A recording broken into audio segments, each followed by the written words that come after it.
Hey everyone, happy new school year.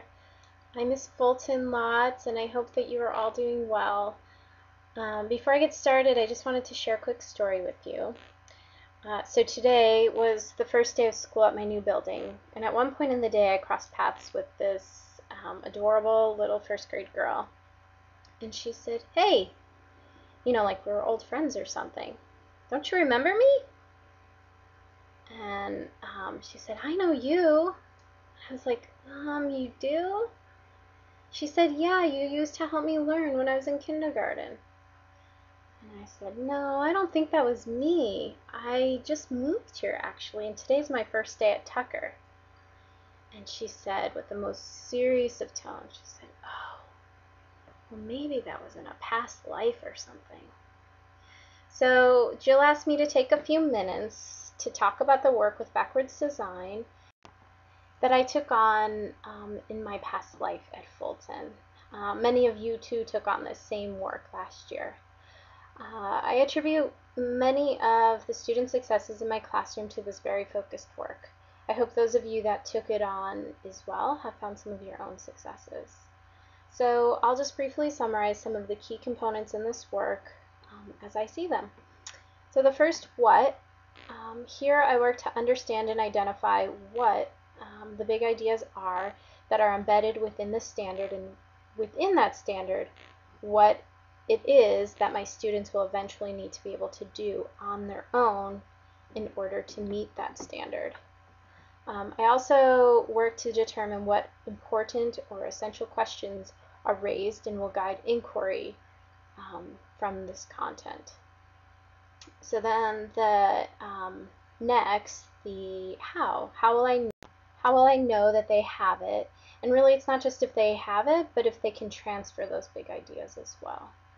So here I thought about what assessments I will use to help my students to be able to indicate where precisely they are in their understandings and in their ability to transfer that understanding. So then the second, how.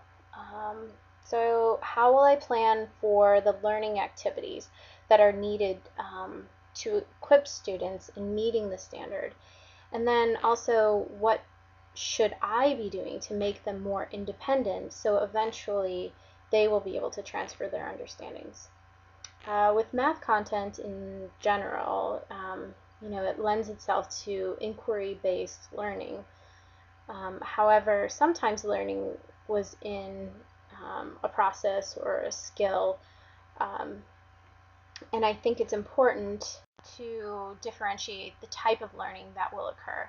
In an inquiry-based situation, which we know generally increases engagement, so I'm thinking what activities will help students uncover those big ideas.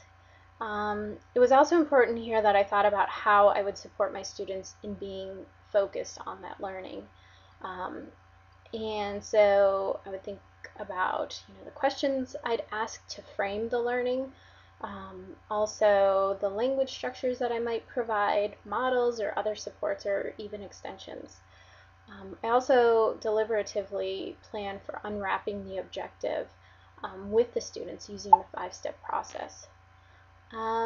Then finally, not really finally, but the second, what. So what varied learning activities can students engage in if the first approach didn't work for them?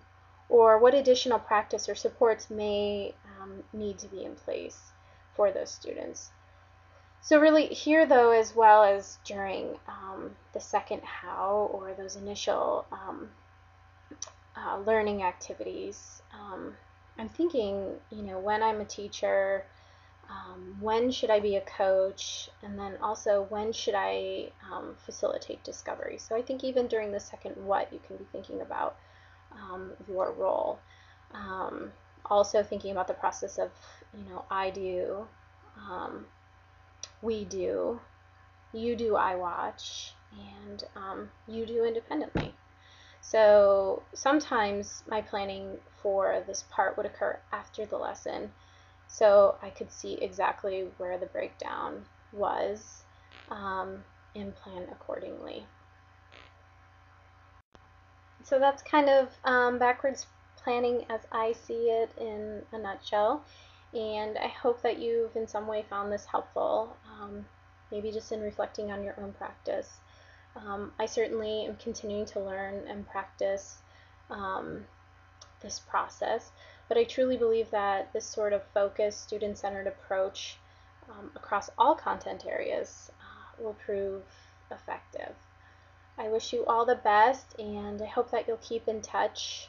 I'm certainly interested in hearing of Fulton's successes in the future. Take care. Bye.